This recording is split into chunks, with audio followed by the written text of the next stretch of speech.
Great morning my dear friend Bhupesh Anand. दोस्तों lecture number 8 आज हम स्टार्ट कर रहे हैं। That is my last lecture for chapter number 5 and in today's lecture I will be discussing with the practical aspects. We will be doing some practice questions. We will be testing our knowledge. मैंने आज तक आपको जो भी बताया sales tax में in the last lecture, आज हम उसका प्रैक्टिकल इंप्लीमेंटेशन करेंगे कैप्लॉन की बुक से, बीबीबी की बुक से। बेटे मैंने कुछ क्वेश्चन सिलेक्टेड अपनी पीपीटी में रखे हैं और अगर आपके पास बुक है कैप्लॉन की तो आप ओपन कर लीजिए। I will be discussing each and every illustration as well as test your understanding so that we can find out कि हमें समझ आया भी है या नहीं। होप आपने मेरा लेक्चर नंबर 7 देखा होगा। I have given you a brief aspect in regard to what I mean by sales tax. What is the GST? What is direct tax? What is indirect tax? What are the different types of taxes? How we behave? Which types of taxes are named as indirect tax and how? What is input tax? What is output tax? Why it is being paid by the ultimate end consumer? All those concepts we have discussed. बेटे आज के इस lecture में मैंने एक quotation लिखी है, you can ACCA आप कर सकते हैं, F3 का पेपर क्लियर कर सकते हैं और आपको करना ही होगा। There are no choice for that. Already आपने एग्जामिनेशन फीस पे कर दी है, रजिस्ट्रेशन कर लिया है, अब भी नहीं करेंगे तो बेटे पैसे भी वेस्ट है, सब कुछ वेस्ट है। पेरेंट्स की इतना हार्ड अर्न मनी आप वेस्ट थोड़ी करेंगे, तो you have to do it. So जल्दी से आज अपने सामने कैलकुलेटर भी निकाल लीजिए। बेटे देखिए मैंने कैलकुलेटर बाहर निकाल लिया बिकॉज हम आज कुछ कैलकुलेशंस करेंगे। Chapter 5 return discount and tax, lecture 8 let's practice, let's test, understand। बेटे आज जो मैंने क्वेश्चंस कराने हैं उनका नाम है let's understand, test your understanding as well as the illustrations। sales tax के ऊपर आज हम डिस्कस करेंगे and I have told you that what I mean by input tax, what I mean by output tax। तो चलिए जी, मैं just for the sake of revising so that एक बार वो एंट्रीज आप ब्रश अप कर लें, बिकॉज मुझे तो आज क्वेश्चन ही कराने। आप अगर मेरा पीपीटीज अपने सामने रखेंगे तो मुझे तो बहुत ही अच्छा लगेगा। बेटे आप देखिए पीपीटीज बड़े इंपॉर्टेंट मैंने प्रिपेयर किया आप सभी के लिए। Please take out the print outs. Chapter number 5 आज हम लास्ट कंप्लीट कर रहे हैं, फिर हम inventory, non current assets, intangible assets, ये चारों चैप्टर्स बड़े इंटर रिलेटेड हैं। We will discuss in the next class. मैंने आज आपसे के सामने ये रखा कि भाई I will be discussing with these concepts और मैंने वो कंसेप्ट्स बता भी दिए। Overview of return discount and sales tax. I am on to sales tax. मैंने सेल्स टैक्स में आपको लास्ट लेक्चर में बड़े सारे I have given you the concept, तो मैं आगे चल रहा हूं, सीधा आ रहा हूं लेट्स प्रैक्टिस में। Let's practice, let's see that what I mean by how I can do what is the sales tax account. आज हम इसको डिस्कस करने वाले हैं और उससे पहले हम जो डिस्कस करेंगे वो बेटा ये है सेल्स टैक्स अकाउंट के साथ साथ जो मुझे डिस्कस करना है that is question number 1 and this is again from your Kaplan also. अगर आपके पास ये नहीं है तो आप कैप्लॉन निकाल लीजिए, मैंने कैप्लॉन भी ओपन किया हुआ है। अब आप देख लीजिए क्या आपको कहां पे क्या चीज है। ये देखिए नेट 1,80,000 और यही क्वेश्चन मैंने यहां का है 1,80,000। First question is Ankush sells the following goods. How much sales tax is collecting on behalf of this? ठीक है, तो ये क्वेश्चन मैंने कहां से लिया? Okay, this is also, these are the illustrations. आपके कैप्लॉन की इलस्ट्रेशंस हैं तो आप एक बार इलस्ट्रेशंस में भी आ जाइए। मैं पहले इलस्ट्रेशन से स्टार्ट करता हूं। These are illustrations.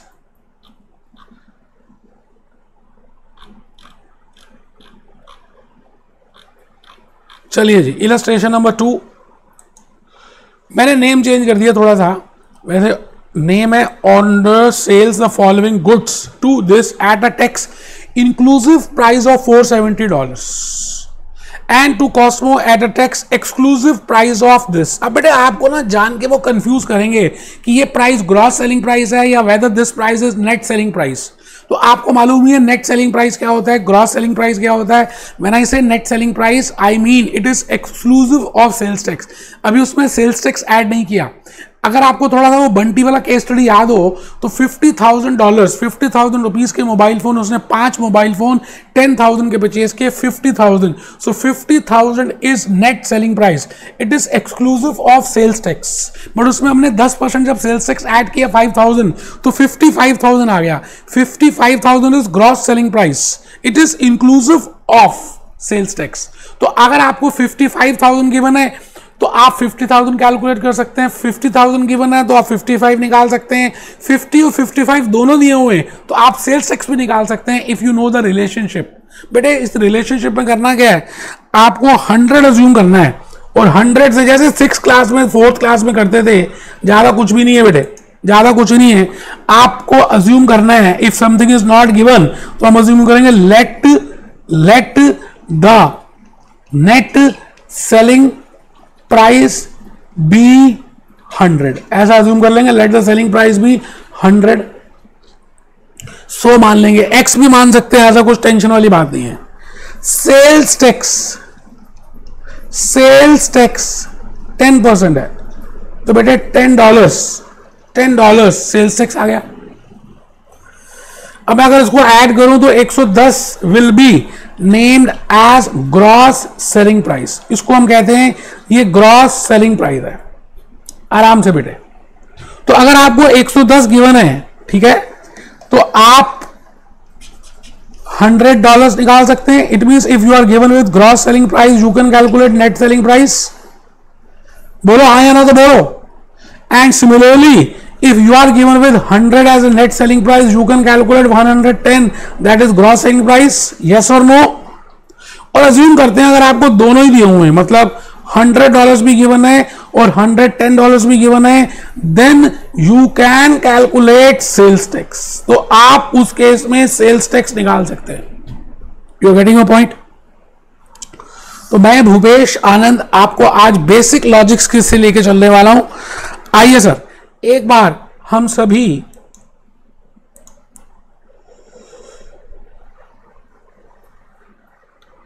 at a tax inclusive price of 470 and at an exclusive price of 700 how much sales tax is collecting on behalf of the tax authority if the rate of tax is sales tax is 17.5%. मैंने आपको बताया था UK का rate 10 to 20% है तो no need of worries, ये rate given होगा.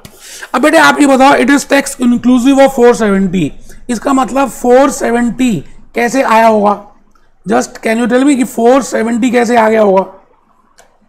बेटे 470 में कुछ एक्स प्राइस होगा प्लस इसमें 17.5% ऑफ एक्स हमने ऐड किया होगा तो 470 आ गया होगा. पहले तो इक्वेशन समझनी है that this is the equation, this is net selling price. We have added 17.5% of net selling price and then we have calculated gross selling price that is 470. या तो आप x ले लीजिए और आप ऐसे भी कर सकते हैं, आप 100 ले लीजिए, let the net selling price be 100 plus बेटे 100 में क्या है थोड़ा जल्दी हो जाता है काम, तो tax will be 17.5 and total will be 117.5. Total 117.5 होगा. अब बेटे थर्ड क्लास में आपने किया था, अगर वो टोटल 117.5 है तो नेट सेलिंग प्राइस 100 था. और अगर if total is 470 then how much will be net selling price. तो you can use the calculator.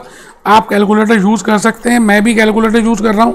अब देखिए चल ही नहीं रहा, कैलकुलेटर नहीं चल रहा, कोई बात नहीं, आप इसको आराम से कैलकुलेट कर सकते हैं. मुझे मालूम है, प्लीज कैलकुलेट करें और मुझे बताएं that how much is the answer. 470 into 100 divided by 117.5. 470 into 100 divided by 117.5. ये बेटे आपके सामने फिगर आ रही है $400 की. It means 470 minus 400 that comes to $70 is the sales tax which is being added in transaction number 1. Transaction number 2 to Cornor at a tax exclusive price of exclusive. अब इसमें ये exclusive है, exclusive का मतलब net selling price है. आप मेरी बात को समझ रहे हैं? So this is tax exclusive price, this is tax exclusive price of 700. तो आप ये बताइए 700 plus 17.5% of 700 will be equal to gross selling price. आपने सिंपल पहले इक्वेशन लिखनी है सेल्स टैक्स की. इजी है, मुश्किल नहीं है. If something is not given then you can assume it at 100 के बाद आप सेल्स टैक्स अज्यूम कीजिए जो भी रेट गिवन है एंड अकॉर्डिंगली इक्वेशन में पुट कीजिए और आपका आंसर आपके सामने आ जाएगा. आप बताइए जी 17.5% ऑफ 700 कितना आएगा. 17.5% of 700, 17.5% of 700 that will be 700 plus 122.50. तो ये आपके सामने ग्रॉस फिगर आ गई. इट मीन्स टोटल टैक्स जो है 70 उसमें था 122.50 that comes to 192.50. This is the answer that this is the total tax is being collected by this person on behalf of sales tax authority because this is not the income of the seller. This is not the income of the seller. This is being collected in advance by this seller on behalf of these end users and it is to be paid to the sales tax authority. तो मैं question number 2 में आ गया जी. Question number 2 में आपको ये बताना है purchases this. मैं थोड़ा सा रब कर देता हूं ज्यादा, अगर आपको इसमें थोड़ा सा जगह चाहिए तो मैं इसलिए रब कर रहा हूं. आप क्वेश्चन पढ़ेंगे, कैप्लन है तो कैप्लन देख लीजिए, कैप्लन की इलस्ट्रेशन है. तो मैंने कैप्लन से ही अपनी कुछ प्रैक्टिकल क्वेश्चंस लिए हैं, तो घबराने की बात है नहीं. आंसर ए है. ठीक है जी. Goods purchases goods for 1,74,000. ठीक है जी. 1,74,000 की उसने गुड्स खरीदी एंड सेल्स गुड्स ऑफ 2,30,400. तो मैं यहां पे लिख लेता हूं परचेजेस 174,200 और यहां लिख देता हूं सेल्स 230,400.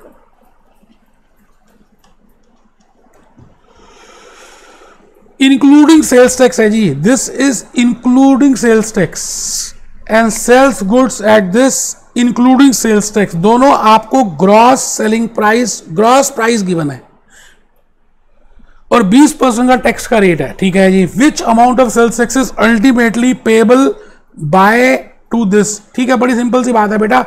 इसके ऊपर हम पहले इनपुट टैक्स कैलकुलेट कर लेंगे और इसके ऊपर हम आउटपुट टैक्स कैलकुलेट कर लेंगे और उसके बाद देखेंगे that whether output tax is more than input tax. If output tax is more than input tax it means उसने कलेक्ट ज्यादा किया कस्टमर से और उसने at the time of buying those goods कम पे किया है, तो उसको डिफरेंस सेपरेटली पे करना पड़ेगा. जैसे लास्ट लेक्चर में I have assumed that 10 mobile phones 50,000 के परचेज किए, 5,000 का सेल्स टैक्स पे किया, फिर 60,000 के सेल किए, 6,000 का उसमें उसने रिकवर किया.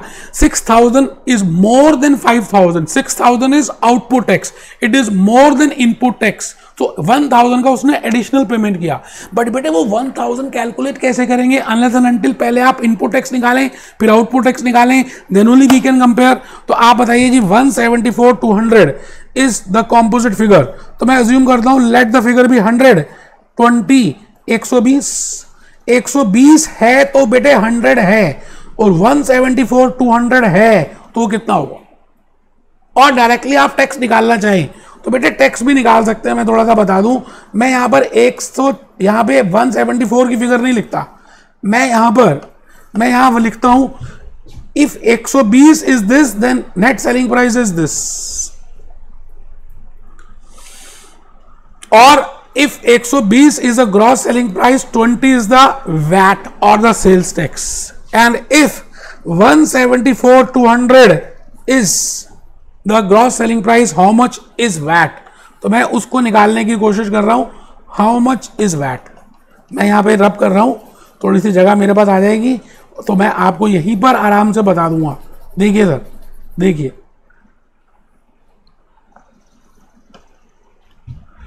तो यहां पे कर रहे हैं 174,200 into 20 upon 120, 1,74,200 into 20 upon 120.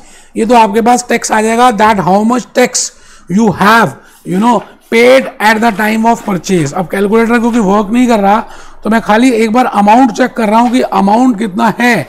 Test your understanding में इनपुट टैक्स उसने पे किया जी, इनपुट टैक्स ही हैज पेड 29,040, ये आ गया जी 2940। चेक कैलकुलेटर से आपने कैलकुलेट कर रहा है।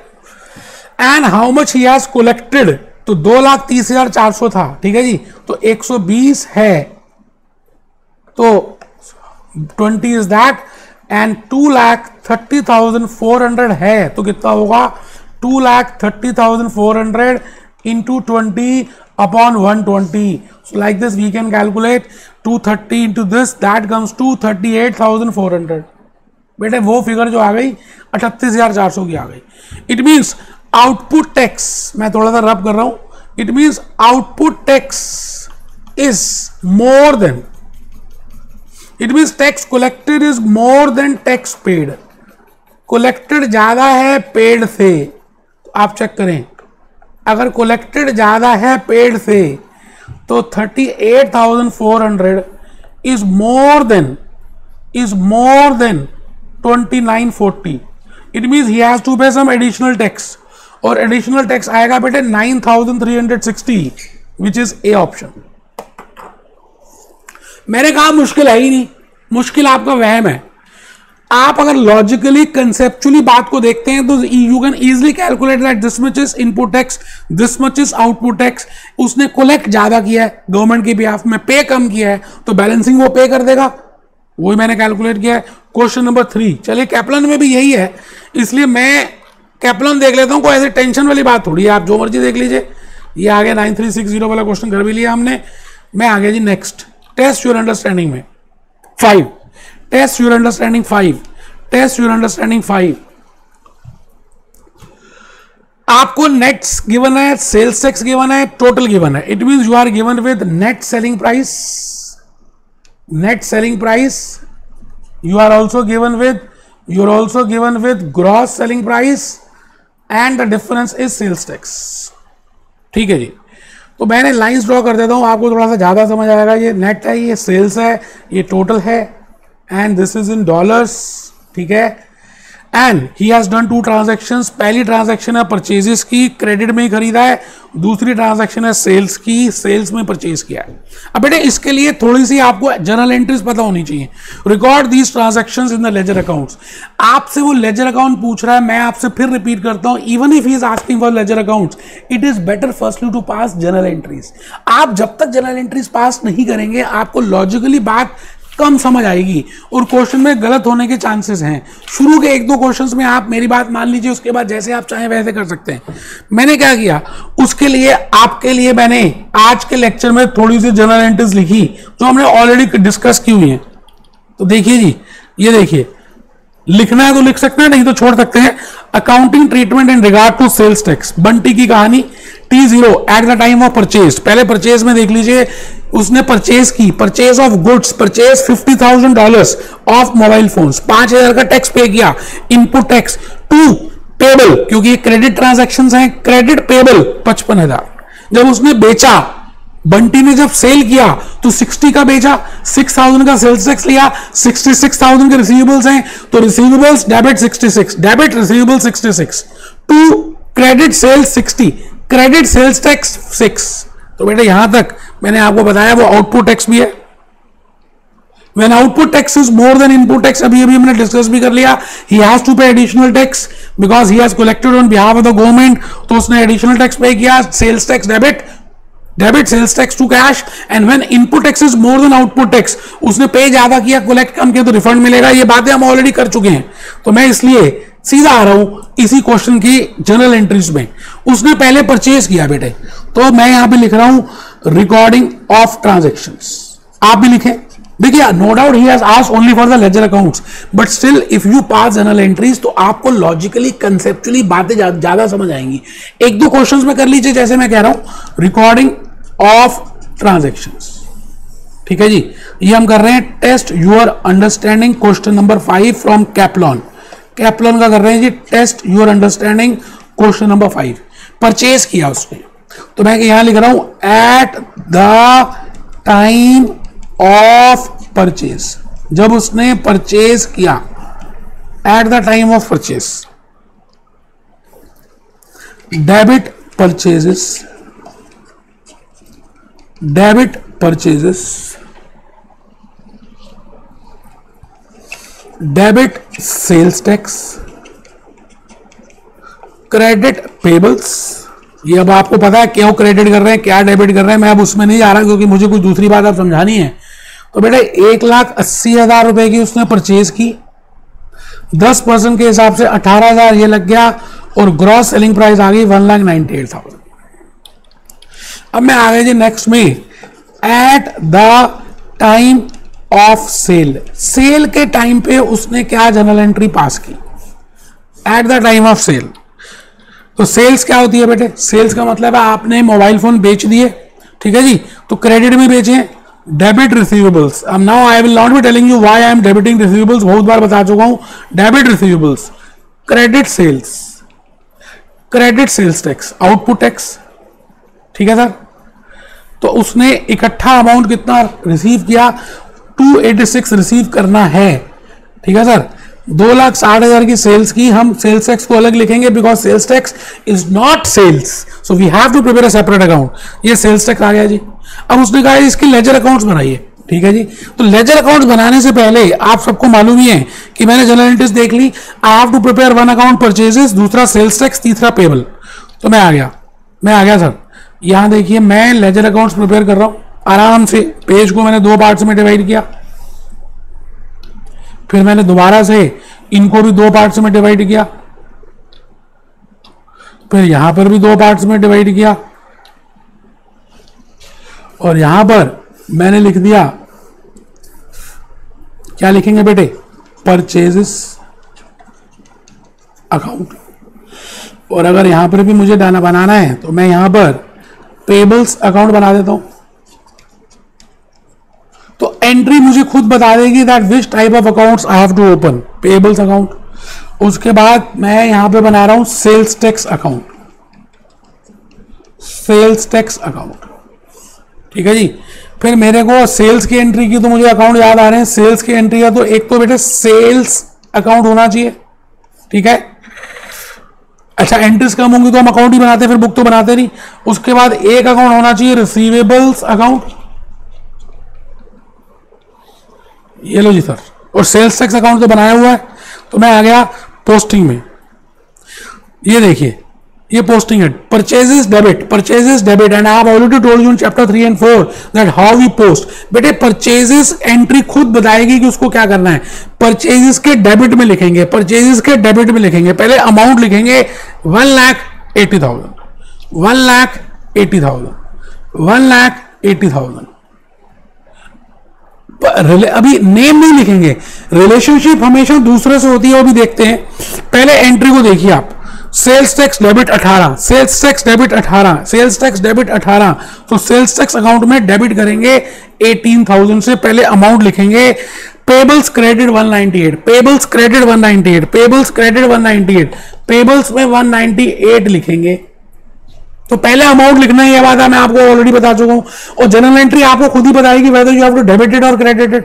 अच्छा किसी का रिलेशनशिप किसी अपने साथ तो होता नहीं, दूसरे के साथ हो सकता है, प्यार मोहब्बत दूसरे के साथ होती है। तो परचेजेस में मैं लिख रहा हूं पेबल, सेल्स टैक्स में मैं लिख रहा हूं पेबल, पेबल में मैं यहां पे लिख रहा हूं परचेजेस एंड सेल्स टैक्स, ठीक है जी। तो इसको बाइफिकेट करके लिखना चाहिए था, मैंने एक साथ लिख दिया, गलती है। तो मैं 1,80,000 और 18,000 सेपरेटली लिख रहा हूं। आराम से देखिए बेटे, कोई जल्दी है ही नहीं। आप पहले मेरे को बताइए, यहां तक बात समझ आ रही है आपको? 1,98,000 भी लिख सकते हैं, मैंने सेपरेट लिख दिया, कोई बात नहीं। आपको समझ आए लॉजिकली तो ज्यादा अच्छा रहता है बेटा। So you can write down 198 also, कोई टेंशन नहीं है। पहले एंट्री की पोस्टिंग भी कर दी, अब दूसरी एंट्री में आ जाते हैं। Receivables debit, receivables debit, receivables debit. देखिए मैं क्या जान के बार बार बोल रहा हूं, रिसीवेबल्स डेबिट, रिसीवेबल्स डेबिट 2,86,000।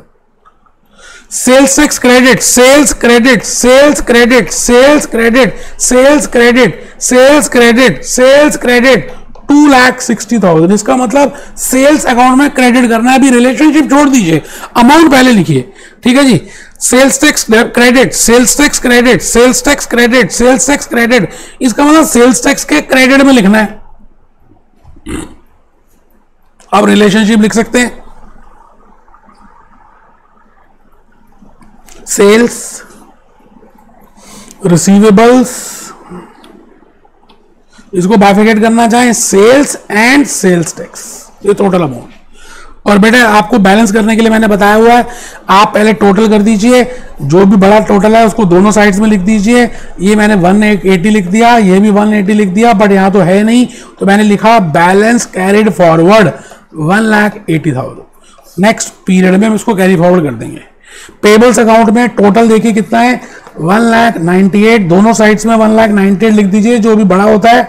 उसके बाद यहां पे लिखिए बैलेंस कैरिड फॉरवर्ड 1,98,000 और नेक्स्ट पीरियड में कैरी फॉरवर्ड हो जाएगा। अब सेल्स टैक्स देखिए, this is output tax because you have collected on sales, this is input tax because you have paid on input. It means output is more than input, so you have to pay tax, ठीक है जी। तो cash पे कर देंगे, cash credit कर देंगे, sales tax to debit sales tax credit cash. तो यहां पर 8,000 की एंट्री आ जाएगी, चेक कर लीजिए। अगर हमने पूरा पे कर दिया तो दोनों साइड्स में 26,000 26,000। अगर पे नहीं किया तो हम यहां बैलेंस कैरी फॉरवर्ड लिख सकते हैं, क्या हो गया उसमें कोई टेंशन वाली बात थोड़ी है, हम बैलेंस कैरी फॉरवर्ड कर देंगे। तो आप उसमें टेंशन बिल्कुल ना लें, बैलेंस कैरी फॉरवर्ड किया हुआ उन्होंने, कोई बात नहीं।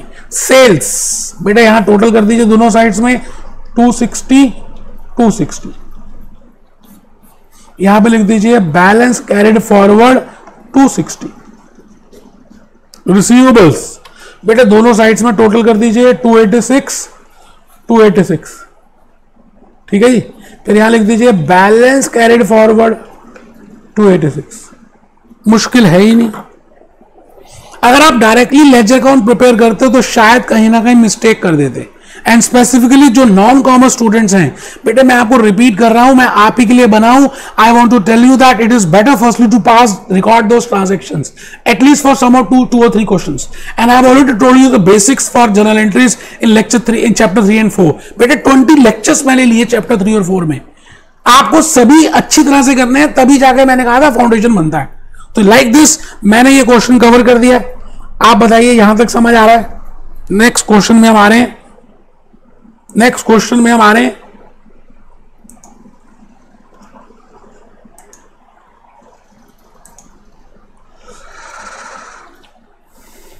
बेटे आपके पास कैप्लन है तो ठीक, वैसे मैं ये वाला क्वेश्चन कर रहा हूं। You have to find out how much is the tax which you have paid on input and how much is the output tax. Then you have to compare output tax with input tax and then you have to find out that how much is the additional tax to be paid or how much will be the refund. ये हम already कर चुके हैं। अगर आपके Kaplan की book नहीं है तो आप मेरा वाला आप पीपीटी निकाल लीजिए, मैंने वहीं से क्वेश्चन लिया है। गोरी खान, मैंने नाम चेंज कर दिया, गोरी खान, अच्छा नाम है ना। Business is registered. बेटे अब देखो एक बात बड़ी इंपॉर्टेंट है, if you are registered then only you will get the benefit of input tax. If you are not registered you will not get the benefit of input tax. During this ending this which was subject to sales tax of 17.5. अब देखिए जान के अगर आप ध्यान से देखें तो कुछ फिगर्स उसने क्या कर दी, ये देखिए, ये मैं थोड़ा सा रब कर दूं, गलती से मैंने लिख दिया। ये देखिए 10,000 is exclusive sales tax, this is also excluding sales tax. आप देखिए मैं कुछ फिगर्स को यहां पे हाईलाइट कर रहा हूं, ये इंक्लूडिंग सेल्स टैक्स है, ये इंक्लूडिंग सेल्स टैक्स। तो आपको फर्स्टली ये भी तो देखना है that whether it is net selling price और ग्रॉस सेलिंग प्राइस। अगर नेट है तो फिर क्या एंट्री पास करेंगे, ग्रॉस है तो फिर क्या एंट्री पास करेंगे, because accordingly you will calculate output tax and input tax. मेरी बात आप समझ रहे हैं ना। तो दिस इज ऑन परचेजेस, ये बेटा सारी परचेजेस हैं, इससे उसको निकलेगा, अच्छा इस सेल्स है, इससे निकलेगा बेटे आउटपुट टैक्स। और यहां पर ये सारी की सारी क्या है, ये क्या है, what are these are purchases, तो यहां से निकलेगा इनपुट टैक्स। अगेन आप देखें ये इंक्लूसिव है, ये इंक्लूसिव है, दिस इज ऑल्सो इंक्लूसिव। तो इस बात का ध्यान रखना है वेदर इट इज इंक्लूसिव और एक्सक्लूसिव। अब तो बेटे आपका ये मैथमेटिक्स का क्वेश्चन बन गया। आप 100 एज्यूम कर लीजिए, 20% का 17.5% का रेट है, मैथमेटिक्स है बेटे। 100 net selling price, 17.5 is sales tax, gross selling price is 117.50। इतना है तो इतना है तो कितना, यू कैन इजिली कैलकुलेट और अकॉर्डिंगली उसके बाद आप टोटल इनपुट टैक्स निकाल सकते हैं, टोटल आउटपुट टैक्स निकाल सकते हैं, कंपेयर कर सकते हैं। मैं रुका हूं, जल्दी से मेरे सामने करके दिखा दीजिए। बड़ा ही सिंपल सा क्वेश्चन है, ज्यादा कुछ है नहीं बेटे। तो मैं भूपेश आनंद आपके सामने यहीं पर कैलकुलेट कर रहा हूं that how much is input tax and how much is output tax. कितना इनपुट है और कितना आउटपुट है। परचेजेस एक्सक्लूडिंग टैक्स, तो बेटे 17.5% इसका यहां तो सीधा निकाल सकते हैं। 15,000 इंटू 17.5% इज इक्वल टू 2625। बेटा मेरा कैलकुलेटर खराब हो गया इसलिए मैं आंसर से देख रहा हूं, लेकिन आप लॉजिकली देखिए, ये सारी बातें मैंने बताई हुई हैं। दूसरा है इंक्लूडिंग सेल्स टैक्स 12,455। अब बेटे ये इंक्लूडिंग है, इस पे डायरेक्टली नहीं आप 17.5% लगा सकते, बिकॉज इसमें sales tax they have already included, उन्होंने मिलाकर दिया हुआ है। तो आपको इस बात का ध्यान रखना है। तो यहां पर हम करेंगे 17.5 अपॉन 117.5 इंटू 12,455। इस बात का ध्यान रखना है that whether it is inclusive और वेदर इट इज एक्सक्लूसिव। आप मेरी बात को समझ रहे हैं ना? ठीक है।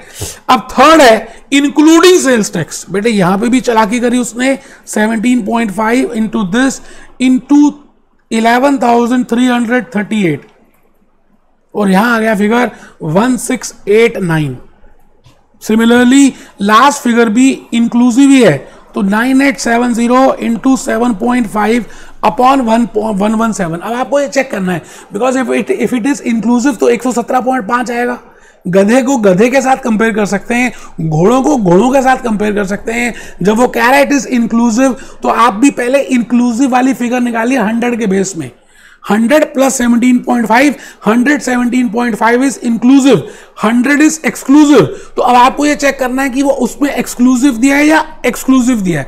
अगर एक्सक्लूसिव है तो 100 का रिलेशनशिप लेंगे, अगर इंक्लूसिव है तो 117.5 का लेंगे। ये बात तो थर्ड फोर्थ की सिंपल सी मैथमेटिक्स में है, क्रॉस मल्टीप्लीकेशन है। LHS, RHS. If LHS is this, then this is RHS. If LHS is this, then you will cross multiply it and you can calculate the answer. We can calculate the output X. इसी तरह से कर सकते हैं। मैं आ गया जी नीचे, इतना कुछ ज़्यादा समझाने वाली बात थी नहीं, इसलिए मैं चाहता हूं कि आपको थोड़ा सा और नया क्वेश्चन करा दिया जाए। क्वेश्चन नंबर, ये क्या बेटा, 5। तो आप कैप्लन देखना चाहें तो क्वेश्चन नंबर 5 ये रहा, इलस्ट्रेशन 4 है, मैंने उसको क्वेश्चन बना दिया। आपको सेल्स डे बुक दी हुई है, ठीक है। मैं इसको सेल्स डे बुक को थोड़ा सा लाइंस डाल देता हूं ताकि आपको समझ आ जाए। ये कस्टमर है, ये लेजर है, ये ग्रॉस है, ये दिस। आप मेरे पीपीटी से भी देख सकते हैं, मैंने सेम ही क्वेश्चन लिया है, थोड़ा सा नाम चेंज है, बाकी सब कुछ सेम ही है, फिगर सब कुछ सेम है। सेल्स डे बुक में सेल्स की एंट्रीज होती हैं और सेल्स डे बुक में आप जो टैक्स लेते हैं इसका नाम है आउटपुट टैक्स, ठीक है। मैं आ गया जी परचेज डे बुक में।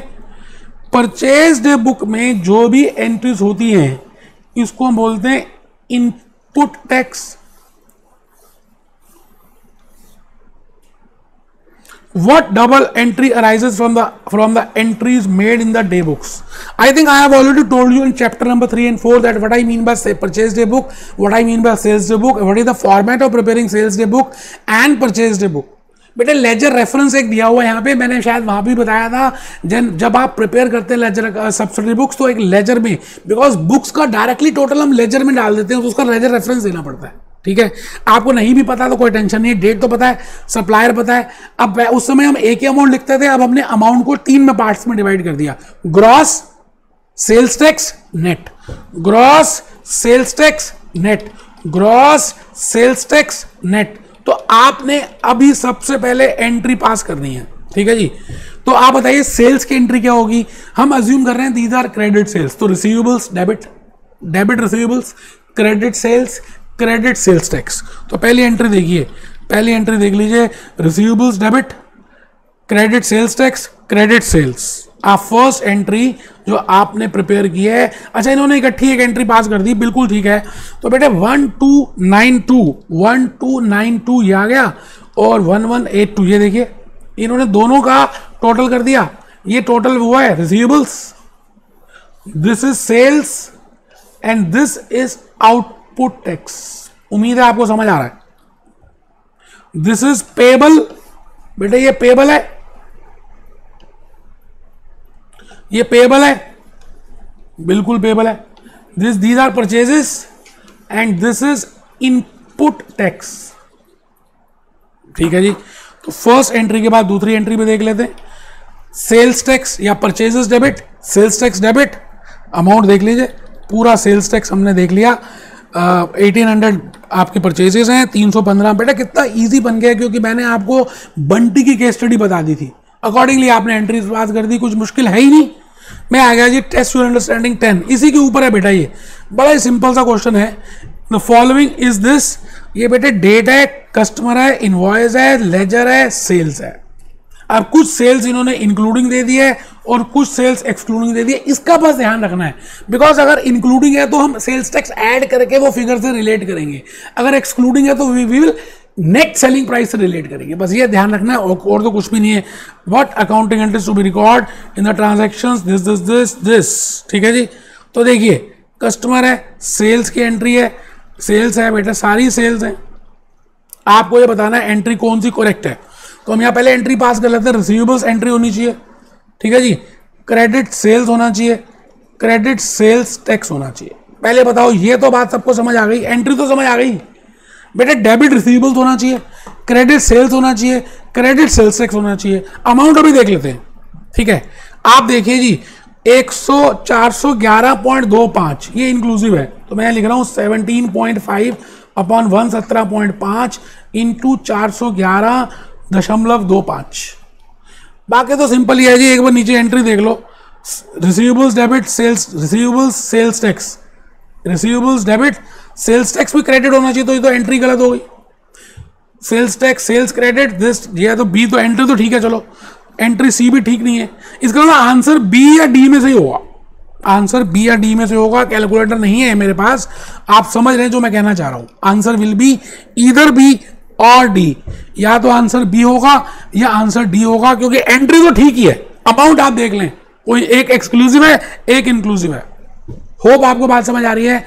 B happy, be jolly, be cheerful. Next chapter number 6 बड़े बड़ा ही प्यारा सा है, चैप्टर 6, चैप्टर 7, चैप्टर 8, चैप्टर 9। ये 4 चैप्टर्स मुझे बड़े प्यारे लगते हैं, because they relates to balance sheet asset side. बड़ा मजा आने वाला नेक्स्ट चैप्टर से। Be happy, be jolly, be cheerful.